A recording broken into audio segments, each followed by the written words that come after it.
Hi everyone and welcome to Kavish IAS. आज का जो हमारा टॉपिक है भारत और यूएसए को आप देख रहे हैं।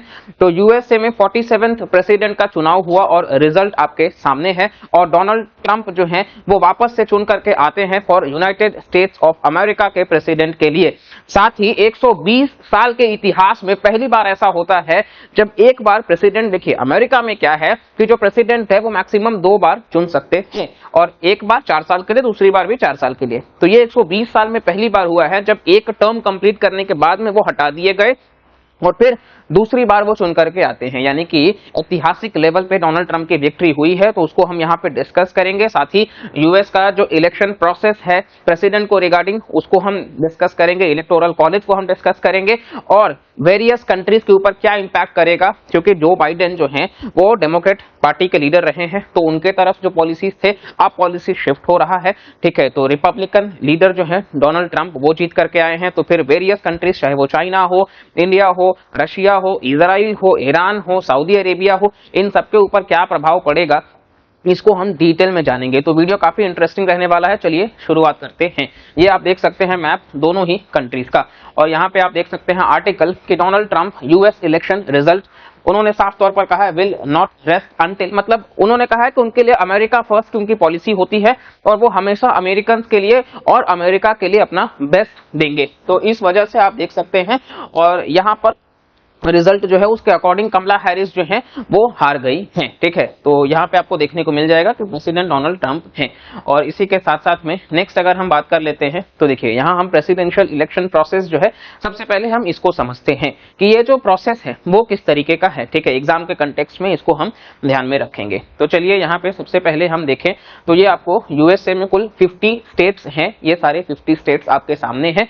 ठीक है, अब इसको थोड़ा सा हम समझते हैं ध्यान से।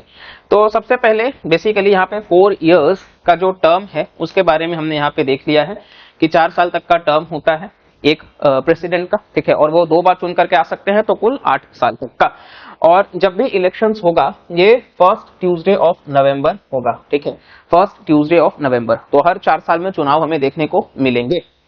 और अगर हम हिस्ट्री में जाएं तो 1776 में यूएसए जो है वो फर्स्ट कंट्री रहा है जो अपने आप को आजाद डिक्लेयर करता है यूनाइटेड किंगडम से, यूके से। ठीक है, और इसके बाद में 1778 से हम देखेंगे इलेक्शंस जो है वो प्रोसेस चालू होता है और 1800 तक में इलेक्शंस जो है वो मतलब बड़ा लंबा चौड़ा काम होता है। तो जिसको ला करके उन्होंने 1845 में जो कांग्रेस है वहां का जो पार्लियामेंट है, जैसे हमारे यहाँ जो पार्लियामेंट है वहां उसको कांग्रेस कहा जाता है। तो 1845 में इसको कहा गया कि 1 डे इलेक्शन होना चाहिए और मंगलवार चुना गया, ट्यूसडे इसलिए चुना गया क्योंकि देखिए अलग अलग रीजंस हैं। सबसे पहले नवंबर तो इसलिए लिया गया, स्प्रिंग और ऑटम का जो हार्वेस्ट फेस्टिवल है उसके बीच का समय है, क्योंकि रूरल एरिया में बहुत ज्यादा लोग रहते थे पहले, तो वो वोट कर पाएंगे नवंबर में। और ट्यूसडे थोड़ा सा उन्होंने ये भी देखा कि मतलब रिलीजियस और बाकी सारे जो एंगल्स हैं उनको ध्यान में रखकर कि भाई इसको वो कंसीडर करेंगे। तो जो फर्स्ट ट्यूसडे होगा नवंबर का, हमेशा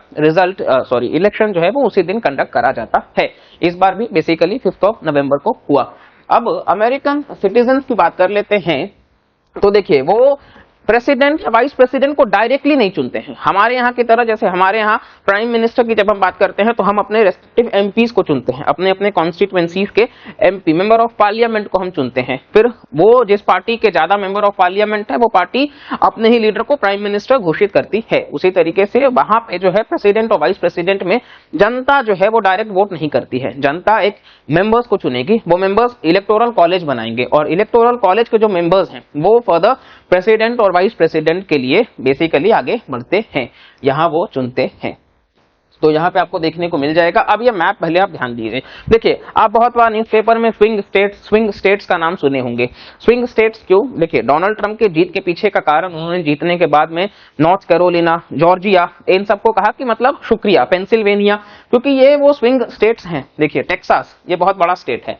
इसी के साथ साथ में अगर आप देखोगे तो यहाँ पे अलग अलग, पेंसिल्वेनिया ये यहाँ पे रहा है जहाँ पे इन्होंने थैंक यू कहा है, जॉर्जिया ये आपको देखने को मिल रहा है। ठीक है, तो ये सारे जो हैं वो बेसिकली आपको इस तरीके से देखने को मिलेंगे। कैलिफोर्निया यूएसए का वन अमंग द, मतलब ये सबसे ज्यादा पॉपुलेटेड और आबादी के हिसाब से और साथ ही साथ में मतलब यहाँ पे 55 सीट्स भी है हाउस ऑफ रिप्रेजेंटेटिव्स में।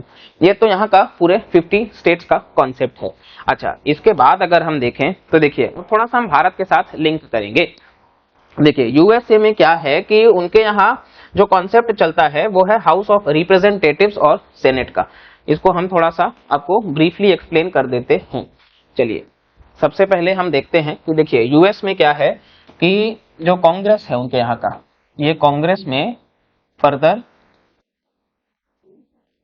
हाउस ऑफ रिप्रेजेंटेटिव्स और सेनेट, जैसे हमारे यहाँ लोकसभा और राज्यसभा है वैसे वहां हाउस ऑफ रिप्रेजेंटेटिव्स और सेनेट, यहाँ पे कुल मिला के 435 प्लस 3 नॉमिनेटेड होते हैं, मतलब 438 मेंबर्स होंगे। और यहाँ पे 100 मतलब हर स्टेट से 2 मेंबर्स होंगे, ठीक है, इररेस्पेक्टिव ऑफ साइज पॉपुलेशन जो भी हमने देखा सबके। कैलिफोर्निया बड़ा है, आबादी ज्यादा है तो भी 2 ही होगा, और अगर हम मान लेते हैं कि भाई वहां पे छोटे में अगर हम देखें तो पेंसिल्वेनिया वगैरह भी, तो वो वहां पे भी 2 ही होगा। तो ये मतलब 50x2 के कंटेक्स्ट में चलता है। यहाँ 438 और यहाँ पे देखिए अब थोड़ा सा पहले चीजों को आप समझिए।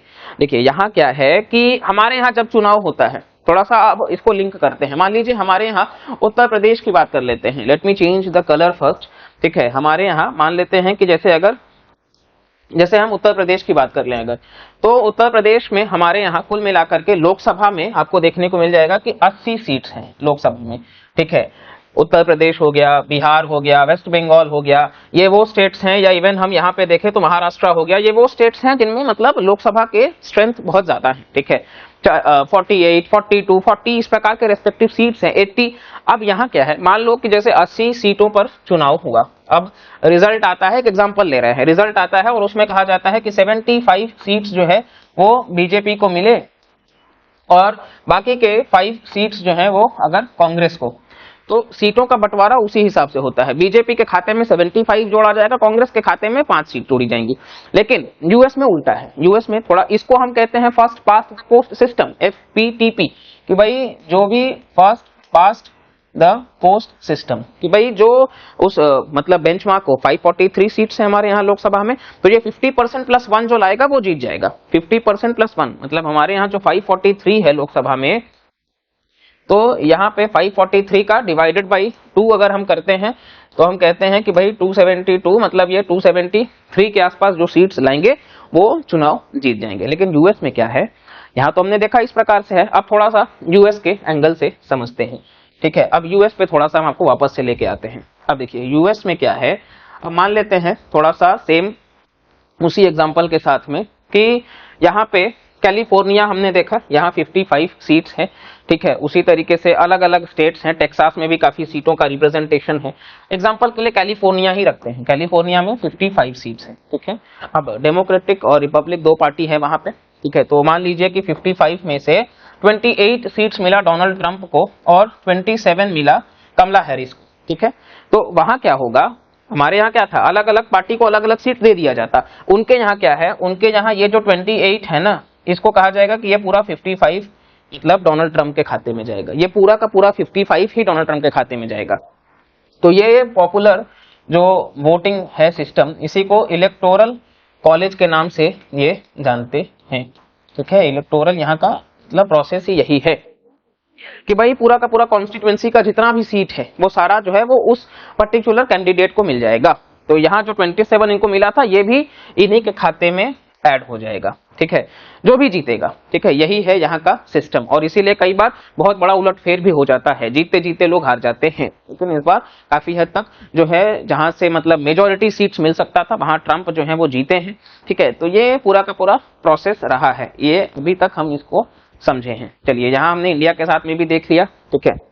इंडिया में क्या है कि बेसिकली हमारे यहाँ पॉपुलेशन के बेसिस पे राज्यसभा में भी है, लेकिन वहां पे सेनेट जो वहां का राज्यसभा है वो पॉपुलेशन के बेसिस पे नहीं है, वो फिक्स है कि 2 सीट के लिए। थोड़ा और बेसिक डिफरेंस है, उसको हम अभी जानेंगे। देखिए हाउस ऑफ रिप्रेजेंटेटिव्स जो वहां का है यूएसए का, तो यहाँ जब हम बात करते हैं, देखिए यहाँ के केस में सबसे पहले एक बात को हमको समझना है कि हाउस ऑफ रिप्रेजेंटेटिव्स में 435 मेंबर्स प्लस 3 नॉमिनेटेड होते हैं, और यहाँ पे जो बेसिकली स्पीकर है, प्रिसाइडिंग ऑफिसर, वो स्पीकर होंगे हाउस के, ये आपको ध्यान रखना है, जैसे हमारे यहाँ लोकसभा में प्रिसाइडिंग ऑफिसर में होते हैं। अच्छा, इसी के साथ साथ में बेसिकली अगर हम देखेंगे तो इनके पास में पावर होता है कि ये ड्राफ्ट कर सकते हैं चेंबर रूल्स और शेड्यूल कर सकते हैं बिल्स जो रीच करेगा फ्लोर पे फॉर डिबेट एंड वोटिंग। साथ ही साथ प्राइमरी कंट्रोल होगा बजट पे, सरकारी बजट पे, अप्रोप्रिएशन बिल्स जो ओरिजिन होंगे हाउस से। साथ ही ये ज्यादा एक्सेसिबल होंगे कॉन्स्टिट्यूएंसीज को क्योंकि सीट्स ज्यादा है, और पावर है इनिशिएट करने का impeachment proceedings against government officials अगर किसी को हटाना है, including the governor and president. तो इनको भी हटाने के लिए हाउस ऑफ रिप्रेजेंटेटिव जो है वही इनिशिएट को मतलब सबसे पहले इम्पीच करने के लिए इनिशिएट करेगा। ये आपको बेसिक है लेकिन ध्यान रखना है, ठीक है। अच्छा, इसके अलावा अगर हम बात कर लेते हैं तो हम अगर सेनेट के तरफ में रुख करें तो सेनेट में बेसिकली यहाँ वो लेजिस्लेशन को स्लो करने का काम करते हैं कि भाई टाइम लो आप, ठीक है, जल्दबाजी में नहीं। जैसे राज्यसभा हमारे यहाँ वो भी डिले करने का ही काम करते हैं। सेम है कि set the agenda and decide what bills, what issues, what appointments, ये सारी बातें अप्रूव करते हैं। अपॉइंटमेंट ऑफ फेडरल जजेस, कैबिनेट मेंबर्स और ratification of treaties with other nations. साथ ही पावर है अप्रूव करने का प्रेसिडेंशियल नॉमिनेशंस, और सेनेट के पास में सोल पावर है कंडक्ट करने का इम्पीचमेंट ट्रायल्स, और ये करते हैं सर्व एज द इस चीज में मतलब इंपॉर्टेंट पोर्टफोलियो। ये आपको ध्यान रखना है। और यहाँ पे जो भी चुन करके आएंगे वो बेसिकली मतलब 1/3 6 ईयर्स का जो टेन्योर है, और 1/3 जो है वो बेसिकली यहाँ पे रिटायर होते जाएंगे। ये सारी बेसिक बातें हैं, ठीक है। अच्छा, नेक्स्ट अब हम बात कर लेते हैं तो यहाँ पे डोनाल्ड ट्रंप जो है, ये तो हमने बेसिक इलेक्टोरल कॉलेज का जो है उसको हमने डिस्कस करा है। अच्छा, इसके बाद जब हम बात करते हैं तो ये डोनाल्ड ट्रंप ने इन सीटों को जो है अपने नाम किया है, टेक्सास, फ्लोरिडा, पेंसिल्वेनिया, ओहियो, ये सारे आप देख सकते हैं, जॉर्जिया, नॉर्थ कैरोलिना, यही सारा वो है, ठीक है, जिसकी वजह से डोनाल्ड ट्रंप जो है वो अच्छे तरीके से जीत पाए हैं। नेक्स्ट, यहाँ पे भारत के प्रधानमंत्री नरेंद्र मोदी ने जो ट्वीट करा है कॉन्ग्रेचुलेट करने के लिए प्राइम मिनिस्टर ने, यहाँ पे देखिए आप, heartiest congratulations my friend Donald Trump को on your historic election victory as you build on the successes of your previous term. I look forward to renewing our collaboration to further strengthen the India-US comprehensive global and strategic partnership। ये important line है कि भारत और US का जो comprehensive global और strategic partnership है उसके बारे में यहाँ पे बात करा गया है। साथ ही together let's work for the betterment of our people and to promote global peace, stability and prosperity. और इस प्रकार की तस्वीरों के साथ में यहाँ पे जो बेसिकली नमस्ते मोदी से हाउडी ट्रंप का जो इवेंट हुआ था, ये सारी चीजों को यहाँ पे रिकॉल करा गया है। अच्छा, इसके अलावा बेसिकली अगर हम देखें तो अब देखिए डोनाल्ड ट्रंप जो है उनके आने के बाद में बहुत सारे आपको देखने को मिल जाएंगे। इवन यूएस का जो स्टॉक मार्केट है वहां पे भी लगातार स्टॉक्स के दाम, स्पेशली इलॉन मस्क के टेस्ला के जो हैं वो लगातार बढ़ रहे हैं, क्योंकि इलॉन मस्क ने बहुत मैसिव लेवल पे सपोर्ट करा है। साथ ही साथ में मतलब कहीं ना कहीं हम देखेंगे ये जो प्रोसेस है ये तो 9 महीने का प्रोसेस होता है, तो यहाँ पिछले 2 महीने से लगातार इलेक्शन कैंपेनिंग में भी इलॉन मस्क जो है वो डोनाल्ड ट्रंप की मदद कर रहे थे, और ये दर्शाता है कि कितना कमिटेड वो थे। अगर ट्रंप हार जाते और मान लेते कि कमला हैरिस जीत कर आती हैं तो बहुत ज्यादा नुकसान होता टेस्ला को, लेकिन अब टेस्ला जो है वो बहुत ज्यादा बूम करेगा, इवन भारत में भी एंट्री मिल सकता है, ठीक है। तो ये सारी बातें हैं। नाउ जियोपॉलिटिकली इसका क्या इंप्लीकेशंस पड़ेगा, सबसे पहले हम इस चीज को समझते हैं। देखिए पहले इस एंगल को हम समझते हैं कि ट्रंप और पुतिन को बेसिकली ट्रंप एक बड़े अच्छे मतलब जेंटलमैन, इंटेलिजेंट पर्सन समझते हैं, और सबसे मतलब इंपॉर्टेंट पॉइंट ये है कि इन्होंने अपने इलेक्शन कैंपेनिंग में एक बात कही कि जिस दिन ये प्रेसिडेंट बन जाएंगे उसके मतलब डे 1 को ये रशिया यूक्रेन वॉर को एंड कर देंगे। जो रशिया यूक्रेन वॉर हम सबको पता है कि मतलब पिछले 2.5-3 साल से जो है वो कंटिन्यू है, उसको ये एंड करने की बात की है। कैसे करेंगे ये बात मेंशन नहीं करा है उन्होंने। मे बी वो इलेक्शन फंडिंग, जो फंडिंग दी जा रही है यूक्रेन को, वॉर फंडिंग, उसको वो बंद कर देंगे, बात यही हो सकता है।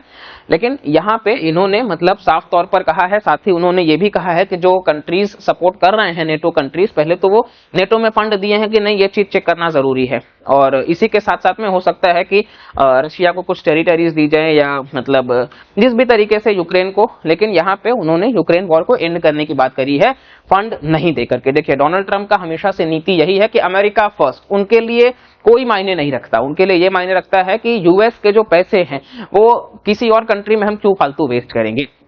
तो उनका ये मानना है कि अमेरिका क्यों बार बार मतलब हथियार और एनर्जी सप्लाई कर रहा है यूक्रेन में, तो ये इस वजह से हो सकता है कि इस चीज को ये कंक्लूड कर पाए। ठीक है, पहला चीज हम यहाँ पे देख सकते हैं। इसी के साथ साथ में नेक्स्ट अगर हम देखेंगे तो यहाँ आता है मतलब ट्रम्प और शी जिनपिंग। देखिए अब बहुतों को लग रहा होगा कि मतलब चाइना जो है वो तो चाहता कि कमला हैरिस जीत करके आए या ट्रम्प, बेसिकली देखिए दोनों ही एंगल से चाइना के लिए यूएस बहुत फेवरेबल नहीं रहा है। लेकिन सबसे पहले अगर हम देखें तो चाइना बेसिकली ट्रम्प को ही चाहता है। इसका कारण है, देखिए अगर हम ट्रम्प 1.0 के समय में देखें, उस समय में ट्रेड वॉर छिड़ा यूएस और चाइना के बीच में। देखिए डोनाल्ड ट्रम्प जो है ना वो थोड़ा एक ऐसे इंसान है जो फॉलो करते हैं पॉलिसी ऑफ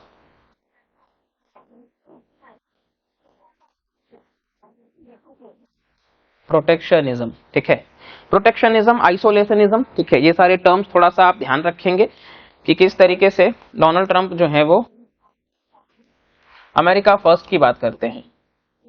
और इस अमेरिका फर्स्ट में कहीं ना कहीं उनको मतलब पसंद नहीं है कि कोई और देश जो है वो बहुत ज्यादा आगे बढ़े। और इसीलिए उन्होंने मतलब इवन कोरोना वायरस जब निकला तो उन्होंने इसका नाम चाइना वायरस दे दिया था, इतना वो चिढ़ गए थे चाइना से। तो ये सारे तो मतलब खटास थे। लेकिन एक अच्छी बात आपको हम बताते हैं, देखिए जो बाइडेन या कमला हैरिस अगर जीत करके आती तो अभी तक जो उनकी पॉलिसीज रही है, चाइना जो है वो ताइवान लेने की बात कर रहा है। ठीक है, अब डोनाल्ड ट्रंप जो है उन्होंने कई बार अपने स्टेटमेंट्स में ये कहा है कि भाई उनको ताइवान से फर्क नहीं पड़ता है। ये बात खुद डोनाल्ड ट्रंप ने मेंशन करी है कि उनको ताइवान से फर्क नहीं पड़ता, यानी कि चाइना अपना एग्रेसिव नेचर जो है वो कंटिन्यू कर पाएगा ताइवान वाले रीजन में, इवन साउथ चाइना सी वाले रीजन में।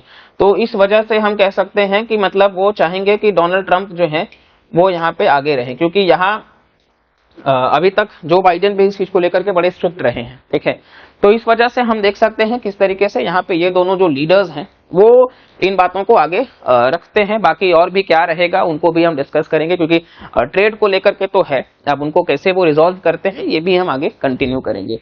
अच्छा, नेक्स्ट हम बात करेंगे तो हम अपने प्यारे देश के बारे में, भारत के साथ क्या, क्योंकि बहुत ज्यादा एक्सपेक्टेशन देखिए इंडिया के लिए कहा जा रहा था कि कमला हैरिस जीत करके आए या डोनाल्ड ट्रंप जीत करके आए, दोनों के लिए वो बराबर रहने वाला है, क्योंकि इंडिया वो लेवरेज भारत के पास है, एडवांटेज है कि हमारा दोनों के साथ ही मतलब अच्छा रिलेशन हो।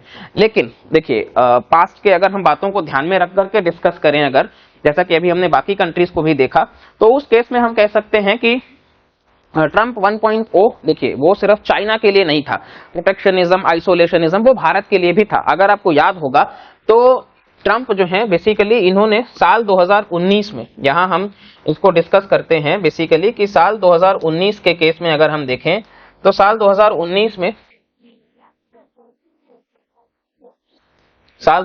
के केस में अगर हम देखें तो यहाँ पे डोनाल्ड ट्रंप भारत से जनरलाइज्ड सिस्टम ऑफ प्रेफरेंसेस जो है GSP, generalised system of preferences, इसके तहत क्या था कि भारत से जो गुड्स जाता था उसके ऊपर मतलब यूएसए जो है वो कम मतलब टैरिफ लगाता था। तो इस वजह से भारतीय गुड्स को जो है वो एक एडवांटेज मिलता था, सस्ते दाम में वो यूएस में मतलब बेचा जा सकता था। देखिए अगर सामान 10 रुपए में बेचा जा रहा है और उसके ऊपर अगर 2 रुपए टैक्स है तो 12 ही है, लेकिन अगर किसी और कंट्री का उसके ऊपर 5 रुपए है, लेट से कि अगर चाइना से भी वही सामान आ रहा है और वो 10 का है लेकिन अमेरिका उसके ऊपर टैरिफ ज्यादा लगा के उसको 15 कर दे रहा है, तो ऑब्वियसली अमेरिकन 12 वाला ही सामान लेंगे, यानी कि इंडियन प्रोडक्ट को वो उठाएंगे। तो इससे इंडिया को बेनिफिट हो रहा था। और जनरलाइज सिस्टम ऑफ प्रेफरेंसेस यही है कि आइदर उस पे मतलब बहुत लो टैरिफ लगाना या ना के बराबर टैरिफ लगाना, तो इससे भारतीय गुड्स को मदद हो रहा था। इससे इंडिया और यूएसए का जो ट्रेड है वो भी बहुत वाइडली बढ़ा। और 2024 की अगर हम आंकड़ा अगर आपको बताएं तो 2024 के हिसाब से हम देखें तो भारत जो है मतलब यूएस जो है इंडिया के लिए वो लार्जेस्ट ट्रेडिंग पार्टनर है। ठीक है, यूएस की बात अगर हम कर लें तो मतलब वो 2024 में लार्जेस्ट ट्रेडिंग पार्टनर रहे हैं। और इस वजह से ये जब लार्जेस्ट ट्रेडिंग पार्टनर हैं और यहाँ पे भारत को एक एडवांटेज है, ठीक है, 120 बिलियन यूएस डॉलर्स का, ये बहुत बड़ा अमाउंट है। ठीक है, इसको समझिएगा आप कि ये 120 बिलियन यूएस डॉलर्स का है और यहाँ भारत को ट्रेड सरप्लस मिलता है, मतलब हमारे यहाँ डॉलर जो है वो ज्यादा आता है। चाइना के केस में उल्टा है, चाइना से हम ट्रेड डेफिसिट फेस कर रहे हैं। तो ये चीज जो है अब डोनाल्ड ट्रंप फिर से कंटिन्यू कर सकते हैं। डोनाल्ड ट्रंप ने भारतीय स्टील एल्यूमिनियम के ऊपर 20% 10% का टैरिफ लगा दिया था, और उन्होंने ये भी कहा है कि अगर वो वापस से जीत के आएंगे तो 75% बिलियन तक का डॉलर 75 बिलियन तक का वो टैरिफ इंपोज कर सकते हैं। 75 बिलियन तक का इंडियन गुड्स के ऊपर टैरिफ की बात करी गई है। तो ये बताता है कि किस तरीके से मतलब इकोनॉमी के केस में मतलब प्रॉब्लम हो सकता है। हाँ, अब भारतीय डिप्लोमेसी को चैलेंज को एक्सेप्ट करना होगा और उस हिसाब से उसका वे फॉरवर्ड की बात करनी होगी। अच्छा, ये तो बातें हुई। इसी के साथ में अगर हम कुछ पॉइंट्स डिस्कस करें, देखिए ट्रंप ने क्वाड को इनिशिएट करा है। तो ये जो क्वाड है, इंडो पैसिफिक के रीजन में फ्रीडम ऑफ नेविगेशन, चाइना के एग्रेसिव नेचर को काउंटर बैलेंस करना, तो ये क्वाड की बात हम कर सकते हैं। या इवन हम बाकी लेवल्स पे भी हम देख सकते हैं कि मतलब यहाँ पे शायद इंडिया और यूएसए के रिलेशंस और स्ट्रेंथन हो। ठीक है, बाइडेन डिप्लोमेसी में जिस तरीके से रही है उसको फर्दर वो कंटिन्यू कर सकते हैं। हालांकि फिर से एक बात है कि एनवायरनमेंट एक चैलेंज है, जहां इंडिया, आप देखोगे पेरिस क्लाइमेट डील के बाद हमारा जो स्टेप्स है एनवायरनमेंट को लेकर के वो बहुत बेहतर है।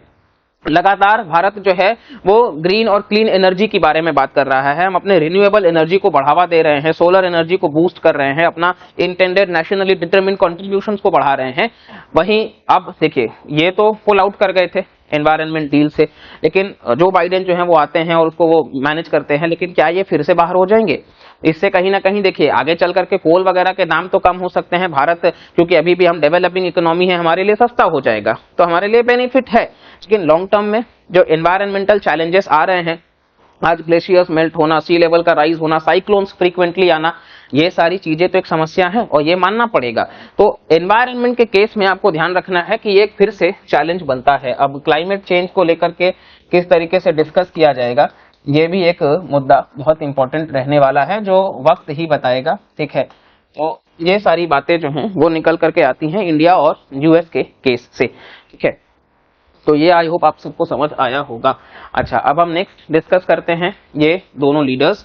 तो यहाँ है बेसिकली बेंजामिन नेतन्याहू। और बेंजामिन नेतन्याहू की जब हम बात कर लेते हैं तो आई होप आप सबको पता है कि किस तरीके से यहाँ पे इजराइल जो है, आपको पता है कि 7 अक्टूबर के बाद से इजराइल हमास वॉर जो है वो कंटिन्यू है और ईरान भी पिक्चर में एंट्री कर चुका है। और इसके बाद आपको हम बता दें कि लगातार डोनाल्ड ट्रंप ने स्टेटमेंट दिया था कि अगर वो होते तो वॉर नहीं होता।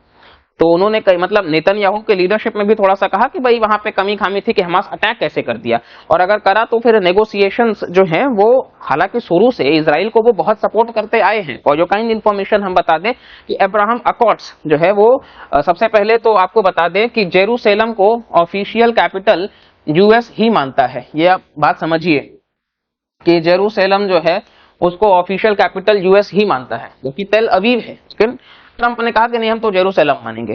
ठीक है, इसी के साथ साथ में अब अगर हम बात कर लेते हैं तो इजराइल जो है वहां पे अब्राहम अकॉर्ड्स की जब हम बात करते हैं, ये अब्राहम अकॉर्ड्स जहां पे उन्होंने जो इस्लामिक नेशंस हैं जैसे कि बहरीन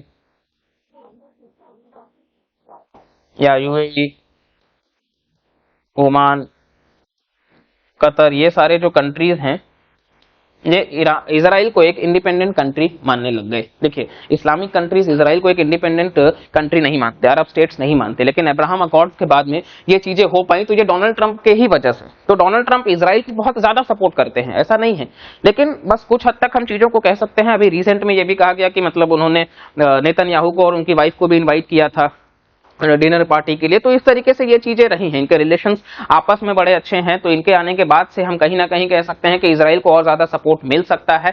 अब अरब स्टेट्स का हम देखते हैं कि उसको लेकर के क्या होगा रिस्पॉन्स। ठीक है, और लगातार वो इजराइल को सपोर्ट करते आए हैं। अच्छा, इसके अलावा अगर हम बात कर लेते हैं तो नेक्स्ट हमारे साथ जो है वो है ट्रंप और ईरान के लीडर। अब यहां हम अगर बात कर लेते हैं तो देखिए, ईरान के ऊपर मतलब बराक ओबामा के समय की जब हम बात कर लेते हैं, ईरान में न्यूक्लियर डील जब हुआ, joint comprehensive plan of action. ठीक है, इसको थोड़ा सा हम डिस्कस कर लेते हैं, joint comprehensive plan of action. तो ये जब JCPOA साइन हुआ था, ये JCPOA के साइन होने के बाद में ये कहा गया कि भाई joint comprehensive plan of action के बाद में ये कहा गया कि किस तरीके से ईरान जो है वो मतलब न्यूक्लियर एनर्जी का सिविलियन पर्पस के लिए सिर्फ इस्तेमाल करेगा और इसके बाद में मतलब बराक ओबामा चले गए थे, डोनाल्ड ट्रंप जीत कर आते हैं और वो तुरंत इस डील से बाहर निकल जाते हैं विदाउट एनी रीजन। उन्होंने कहा कि ऐसा किसी डील का उनको हिस्सा नहीं बनना है। ईरान तो ये न्यूक्लियर एनर्जी का इस्तेमाल कर रहा है हथियार बनाने में, और इसके बाद में ईरान जो है वो वाकई चीजों को लेकर के मतलब वो टेंशन रहा यूएसए और ईरान को लेकर के। आपको पता है ईरान के ऊपर ट्रंप ने सैंक्शंस भी लगा दिए थे। इवन भारत जो है वो ईरान में चाबहार पोर्ट डेवलप कर रहा है, उसके ऊपर भी मतलब कहीं ना कहीं प्रोजेक्ट डिले होने लग गया। इंडिया और ईरान का जो बायलैटरल मतलब ट्रेड था वो भी कुछ हद तक कम हुआ था। हम रोकने की बात नहीं करेंगे, लेकिन वो भी कम हुआ क्योंकि वो रशिया के ऊपर भी सैंक्शंस लगाए थे, ईरान के ऊपर भी सैंक्शंस लगाए थे। तो यहाँ पे ईरान के साथ में बेसिकली अगर हम देखेंगे तो वो किस तरीके से रिलेशंस कंटिन्यू होंगे ये अभी भी बहुत सर्टेन नहीं है, क्योंकि ट्रंप की जो पॉलिसीज है ईरान को लेकर के वो बहुत बेहतर तो अभी तक नजर नहीं आई है। हालांकि जो बाइडेन ने भी बहुत हार्ड स्टांस रखा था, जहां उन्होंने इजराइल को कंप्लीट सपोर्ट करते हुए ये कहा है कि भाई ईरान अगर कुछ भी ऐसा करेगा तो उसके लिए वो भुगतेंगे। तो आगे हम देखते हैं कि किस तरीके की चीजें रहेंगी। ठीक है, यहाँ पे बेसिकली ईरान की बात, क्योंकि ईरान से जो एनर्जी है वो बहुत इंपॉर्टेंट है। ठीक है, भारत के लिए भी इंपॉर्टेंट है। तो यहाँ से जो ऑयल वगैरह आता है, अगर यहाँ पे कल को क्राइसिस होगा, पूरे के पूरे वेस्ट एशिया में क्राइसिस होगा, और वेस्ट एशिया में क्राइसिस होने के वजह से हम कह सकते हैं कि इन्फ्लेशन होगा और ये बहुत बड़ा प्रॉब्लम होगा। साल 2024 बहुत से देशों के लिए इलेक्शन ईयर है। इंडिया में हो चुका है, यूएसए में हो चुका है, रशिया जैसे कंट्री हैं, तो ये सारे देश आपको देखने को मिल जाएंगे।